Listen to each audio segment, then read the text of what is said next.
Rhetoric and logic emerged as key issues in the late spring and autumn period in China, and were discussed by an eclectic group of individuals throughout the Warring States period, who were called collectively the logicians, or the School of Names.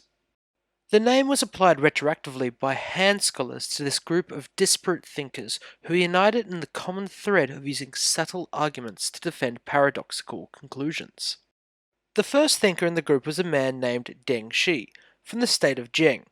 He was essentially a lawyer, providing expert coaching to those who would represent themselves in law cases.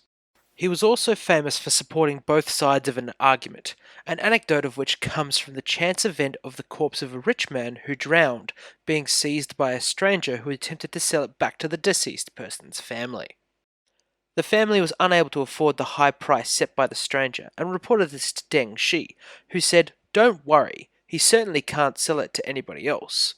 However, when the stranger approached Deng Shi, concerned that they wouldn't pay up, Deng Shi replied, "Don't worry, they certainly can't buy it from anyone else."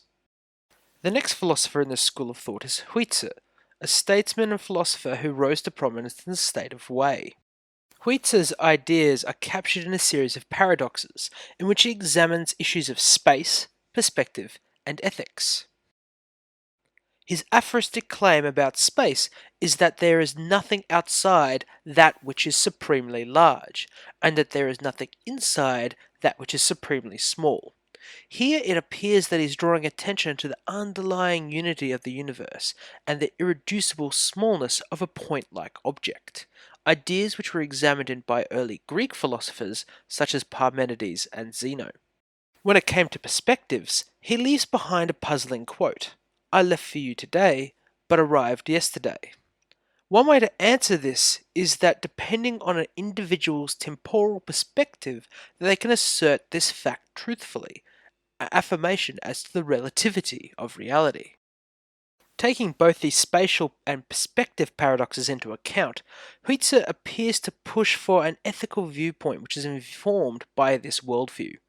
Indiscriminately care for the myriad things. Heaven and earth are one whole. Essentially, he appears to be suggesting that because all political, social, and other linguistic distinctions are arbitrary, we should indiscriminately care for everyone and everything. The final and possibly most famous of the School of Names thinkers goes by the name of Gongsun, whose most famous work is On the White Horse. In this text, two unnamed figures, the advocate and the objector, dispute over the truth of the claim a white horse is not a horse. The advocate's argument goes along the lines that if you were to ask for a horse, that you would be presented by a black horse or a yellow horse and your request would be fulfilled. But if you were to ask for a white horse and someone brought you a black or yellow horse, your request would not be fulfilled, and hence a white horse is not a horse. The heart of the argument hinges on the idea that the group white horses is not identical to the group horses, although the argument goes into detail as the pair wrestle over the definition. Although this rhetorical and logical argument was impressive to some, the other schools of Chinese thought found it objectionable. The later Mohist thinkers denounced the School of Names thinkers as sophists, but used both the tools of their opponents as well as their own argumentative theory in an attempt to undermine their arguments of the logicians.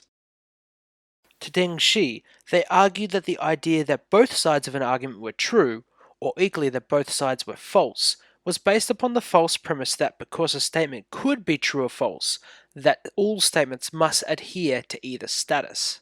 Furthermore, they argued that the arguments that all statements were true or false fell into a spiral of self-contradiction, because such a statement would have to be either true or false in and of itself.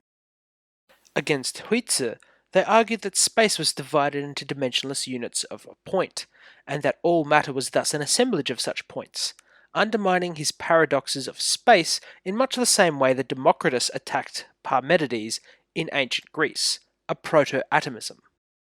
They also attacked Huizi's paradoxes of relativism, indicating that the relative nature of such judgments as this and that were predicated on a fixed underpinning reality, and although an individual could make many differing relativistic statements truly about an object or event, they could not make these same statements simultaneously.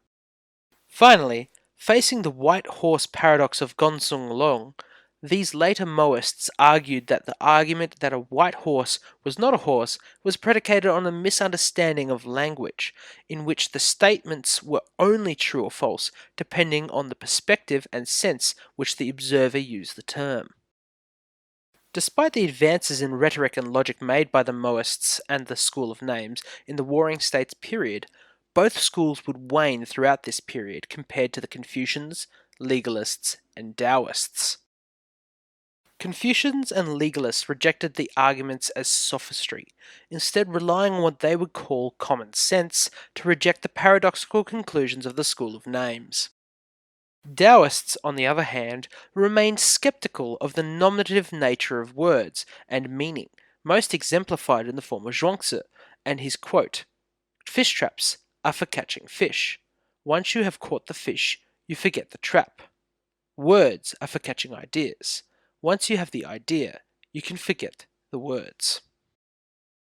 Because of these developments in intellectual history, an indigenous formal logic did not emerge in China, and the efforts of the School of Names and later Mohists largely faded from the history books, unlike in the Indian, Greco-Roman, and Abrahamic traditions, where formal logic became an important part of the philosophical discussion.